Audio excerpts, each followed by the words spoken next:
What's going on, everybody? Welcome to Wrecked Nation. Listen, guys, we are back with the Fat Electrician. This time, America's most iconic delivery system, Grumman LLV. Let's do this. But before we just dive into this, guys, always disclaimer, make sure you support Nick on his own channel. Make sure you subscribe to the Fat Electrician, the Fat Files, what else? The Unsubscribed podcast. Great individuals. Possibly, like I said this before, one of the best YouTube content creators out there right now. Also, if you guys didn't know, we just released a Mr. Ballin reaction, the Ephraim Matos story. Absolutely nuts. Oh my goodness, that story is crazy. So make sure you go check that out. I'll pin that video, or I'll put that video right over here at the end of this video, just so you guys can see it, because, man, what a story. What a story. Anyway, let's just dive in. Let's dive in. This is the most iconic mail delivery system. All right, here we go. Take it away, Nick. Let's see. Here we go. 3, 2, 1, let's go. Every single time I try to make a funny, lighthearted video, it gets completely unhinged. Oh. Today we're talking about Northrop Grumman's most iconic vehicle of all time. Every aviation nerd just sat forward in their chair, because if I don't pick their favorite Northrop Grumman plane, they're gonna roast me in the comments section. Because if you don't know, Northrop Grumman is a defense contractor primarily known for making warplanes, and they've created some of the most iconic and effective warplanes the world has ever seen. Some of those planes include the F-4F Wildcat, the F-6F Hellcat, America's gun with wings, the A-10 Warthog, the B-21 Stealth Bomber, and its replacement, the B-21 Raider. Crazy. But all of these pale in comparison to Northrop Grumman's most iconic and durable vehicle of all time. A vehicle that was designed to perform its tasks swiftly, despite snow or rain or heat or gloom of night. The LLV. What? The long life. Wait, what? Durable vehicle of all time. A vehicle that was designed to perform its tasks swiftly, despite snow or rain or heat or gloom of night. The LLV, the long life vehicle, aka the mail truck. No way. You're not serious. Oh my God, what? You've got to be shitting me. I shot down 3 MiGs on one of those. Yeah, the same people that made like half the planes in U.S. military history also made your friendly neighborhood mail truck. I can only imagine if the U.S. Postal Service put out a memo like, hey, we're looking for a vehicle to help deliver packages, and the U.S. government was like, oh, package, payload, potato, same thing. Yeah. Call up Northrop Grumman. They're really good at delivering that type of stuff. Okay, Northrop Grumman's used to putting warheads on foreheads, now they're putting parcels on porches. It's the same thing. Now all I need is for Lockheed Martin to start making action figures, and my life will be complete. That's Put awesome. munitions, chips, and toys? Standard issue is insufficient. Okay, all jokes aside, I'm actually legitimately upset that this thing is named the LLV. I mean, it's made by Northrop Grumman, the makers of the F-4F Wildcat and the F-6F Hellcat, and you didn't name this the Mail Cat? Are you... Exactly. I'm siding with you, Nick. Oh my God. LLV, Mail Cat. Fuck yeah. That this thing is named the LLV. I mean, it's made by Northrop Grumman, the makers of the F-4F Wildcat and the F-6F Hellcat, and you didn't name this the Mail Cat? Are you fucking kidding me? Did you forget to do the ad? No, I did the ad. Thanks for finally being in a YouTube video with a shirt on for once. Nice thong, Borat. This video is brought to you by Zydax Custom Gaming PCs. They're all made right here in America with American tech support. They can do any type of customization you want, or they have pre-built ones ready to ship right now. And then we have one of our newest sponsors, Zaka Life Recovery Balm. It's made right here in America, and it's the best thing I've found for aches, pains, and athletic injuries. It blows every other topical treatment I've ever tried out of the water. I'm gonna have both those sponsors and discount codes linked down below. Let's get back to the video. So after finding out that the mail truck that I've grown up with my entire life was actually made by Northrop Grumman, I decided, hey, I'm gonna make a video on this. This is gonna be hilarious. It's gonna be lighthearted. It's gonna be funny. It's gonna be great. So I started looking up the specs. I started looking up the history, how this came to be, and then I asked myself one simple question. Wait a minute. Why on earth is a defense contractor making this little tiny car when an automotive contractor probably could have done the same thing better and probably cheaper? And per usual, to absolutely nobody's surprise, it's because once again, the government ruins everything. Yes, we. Oh, facts, man. Facts. Oh my God. All right, so let's take it from the top. Once upon a time in 1775, the United States Continental Congress says, hey, delivering mail is super duper important because we don't have email and phones and telegraphs yet, and delivering letters is the only way that we can communicate. So we need to establish a post office, and we're going to take one of our smartest founding fathers, Benjamin Franklin, and make him the first postmaster general to figure this entire thing out. Then the government pretty much immediately decides, hey, we want this to kind of be a government agency, but also we don't want to have to give it any tax money to be able to run itself. So what we're going to do is we're going to make it a legal monopoly. We're going to go ahead and say that the U.S. Postal Service is the only entity that is legally allowed to deliver the mail. That way, the U.S. Postal Service is going to be guaranteed to get 100% of the business, so they're going to have enough money to be able to fund themselves and not have to rely on taxpayer money. And this is still going on to this day. This is a legally recognized and regulated monopoly. Buh! What about FedEx and UPS? Buh! That's actually a good question out of you for once. So, the monopoly only applies to like letters and mail and shit like that. Packages are technically different and there's allowed to be commercial competition there. That's why UPS and FedEx primarily only deliver packages. Now, I say usually because there is an exception that if you have something of vital importance that needs to be like overnighted to somewhere immediately, you are allowed to use FedEx or USPS to ship that if it's of vital importance. And I know what you're thinking. It seems like there's a pretty big gray area there. I mean, who sets the criteria as to whether or not something is important enough to violate the U.S. Postal Service's legal monopoly and be able to use FedEx or UPS to send a letter or an important document? Well, obviously, that would be the U.S. Postal Service's in-house federal law enforcement agency, the Postal Inspectors. I'm not shitting you. The mailmen have their own federal law enforcement agency. I had no idea. What? Now, typically You know what? Does that mean I bet... Alright, think about this. I bet you their jurisdiction is everywhere. I bet you they're one of the... Because I thought for the longest time, I thought the Department of Natural Resources had the biggest... What's it called? Man, I'm blanking. Like their footprint, like where they can operate. You know, you have your county police, your state police, and then I thought the Department of Natural Resources, that area was massive. Now, I can't imagine the Postal Service. I bet you they can get anywhere for any reason.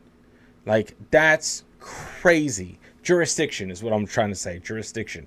So, yeah, I bet the Postal Service jurisdiction is everywhere. Everywhere. So that's pretty crazy. Law enforcement agency. I had no idea. Yeah, me neither, man. That's crazy.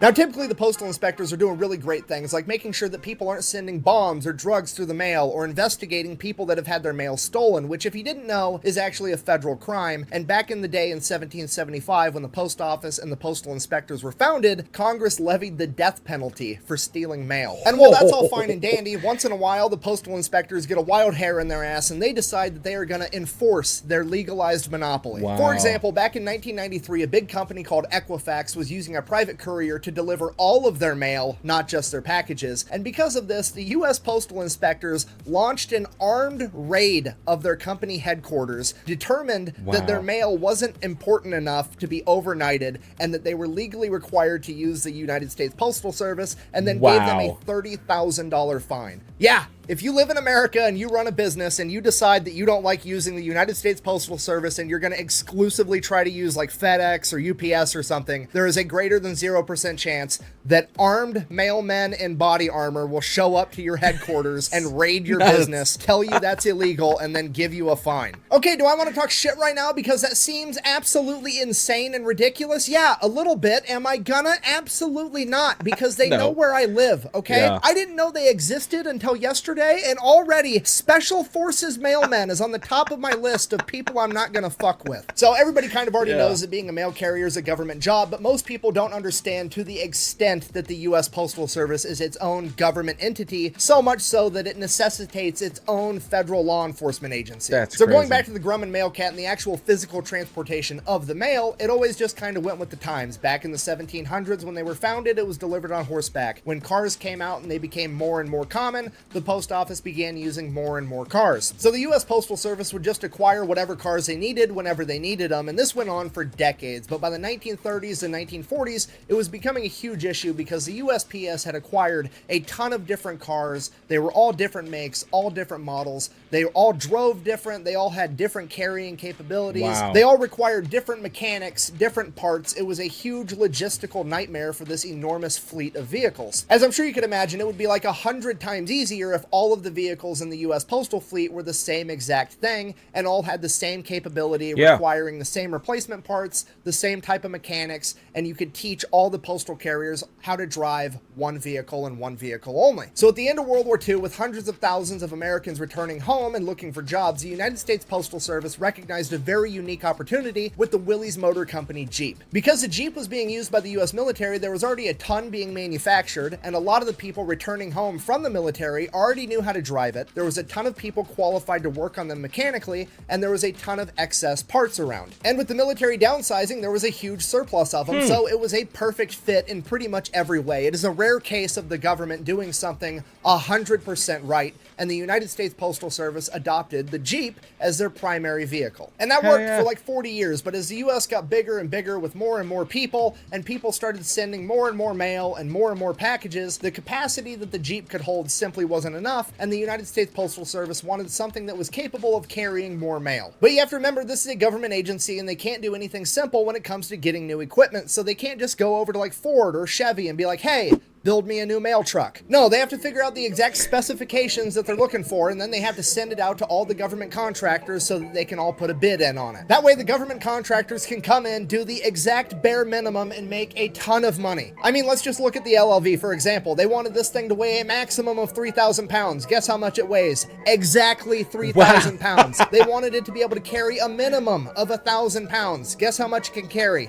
Exactly 1,000 pounds on the dot. They wanted it to be this tall, this wide, this long, and Grumman came along and said, dope, I'm gonna make a metal fucking rectangle exactly that size, throw an engine and some wheels on it, and call it a good day. They literally made a mobile filing cabinet. Which, to be fair, in hindsight, after serving in the military, I should have been able to recognize that the mail truck that I grew up with was absolutely a military-grade piece of equipment built by the cheapest bidder. I mean, this is what I drove in the military, the Humvee ambulance, and I mean, the similarities are there. I mean, they both look like the blueprints for them were drawn by a third grader that didn't know how to draw a car yet, and then the 3D renderings were made out of fucking Legos. Now, to be fair, though, while I have driven the Humvee ambulance, and it's a miserable experience, I've never driven a mail truck, so I don't actually know what that's like. So I turned to the internet because surely some mailman has written something somewhere on the planet that is going to tell me what that experience is like, and here's what I found. Quote, regular driving around town was pretty bearable, but driving the LLV on the highway shouldn't even be legal.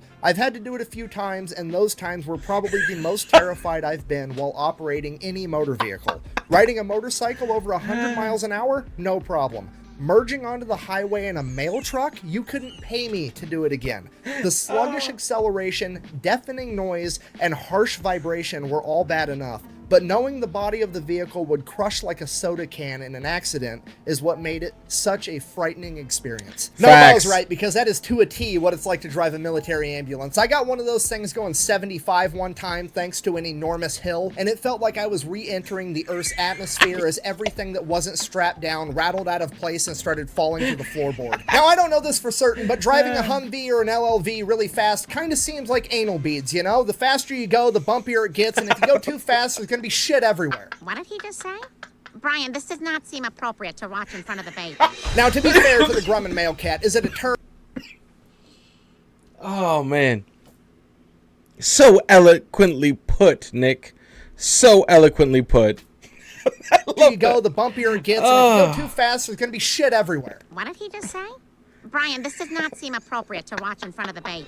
Now, to be fair to the Grumman mail cat, is it a turd? Absolutely, but it is really really tough. Because here's some of the testing criteria the LLV had to be able to meet before it would be adopted as the USPS postal vehicle. We have drive 5,760 miles at 55 miles an hour with 0 malfunctions and 0 broken parts. Drive 11,520 miles at 45 miles an hour on gravel with 0 malfunctions and 0 broken parts. Drive 2,880 miles, stopping every 250 feet, accelerating to at least 15 miles an hour in between stops with 0 malfunctions and 0 broken parts. Drive 960 miles on cobblestone, 0 broken parts. Drive 960 miles over potholes, ensuring that every single wheel hits the pothole at least 35,000 times with 0 broken parts. To accomplish that, they took a Chevy S10 chassis, shortened the wheelbase so it could have a tighter turn radius, and then made the entire body of the vehicle out of aluminum so it couldn't rust. So at a minimum, at least it's tough. Despite the fact that it is really tough, it is finally time to start replacing the United States Postal Service carrier vehicle because, well, the engine that they put in these things is an engine from the 1970s known as the Iron Duke, and this bad boy's getting like 9 miles to the gallon. This is the same engine they were putting in the Cavalier and the Trailer Park Ferrari back in the day. I mean, the Pontiac Fiero. Don't laugh, the Pontiac Fiero is high-class white trash, okay? The only thing cooler than that when I was growing up was the 2002 Dale Earnhardt Edition Monte Carlo. Sorry, I'm getting distracted. The main problem with the LLV is the gas mileage, okay? Because it only gets 9 miles to the gallon, you have to realize this is like the biggest fleet of vehicles that the United States has. There's over 140,000 of these things, meaning that for every single penny that gas prices go up, the U.S. Postal Service has to spend an additional $8 million on fuel alone. And this is the part where you're like, oh, America's capitalist, that's fine, that's the cost of doing business, just raise the prices of your services, and it's covered, it's no big deal. You would think that, but remember, the U.S. Postal Service is a government-regulated monopoly, meaning that anytime they want to change their pricing, the government has to sign off on it, and the government takes forever to do anything. Another example of this would be like the power company, right? Because you can't shop around for different power providers the same way you look for like an internet service provider or a cell phone provider. You only have one power company available where you live, the same way you only have one post office available where you live. Anytime the power company wants to raise their rates, the government has to sign off on it, and it's a huge deal. Same thing applies to the Postal Service and stamps or anything else. Because of this, they can't effectively adapt and change their prices, so it's a humongous issue. So how do we solve this? Well, there's two options. You could A, get rid of the monopoly that's set in place because it's no longer effective for what it was originally supposed to do by helping the USPS, and now it's actually hindering them more than it's helping because they're no longer able to change their prices to actually be competitive. Or you could B, make them get different vehicles. And obviously, we're absolutely 100% of the time going to go with B because the US government, or any government ever really, is never ever going to give up control, and they have control over the USPS, and they're never ever going to let that go. They would rather see that thing burn to the ground than give up control over it. So, obviously, the USPS is getting new vehicles. But then that bites the US Postal Service in the ass because remember, they're a government agency, and they can't just like go to Toyota and be like, hey, Toyota, that new truck that you guys just came out with that's $10,000 and really cool, can we buy a bunch of those for fleet vehicles? No, they can't do that. They have to figure out the specs they want, then they have to send that out and let all these defense contractors bid on them, and then after they bid, they have to give the defense contractors millions of dollars so that they can develop the new vehicle, so they're going to pay for all the R&D up front, and then when Oshkosh Defense wins the bid with this fucking thing that looks like it was animated by Pixar, the other company that they beat is going to turn around and file a lawsuit and sue because they're saying that it wasn't a fair enough competition, despite the fact that the US taxpayers literally gave them all the money for R&D in the first place. And then that's going to delay the whole project more, and then bottom line, it's going to take 20 fucking years to fix the issue. The entire time the US Postal Service is struggling and trying to figure shit out while the government refuses to let them actually do their job and be fucking competitive. And it just sucks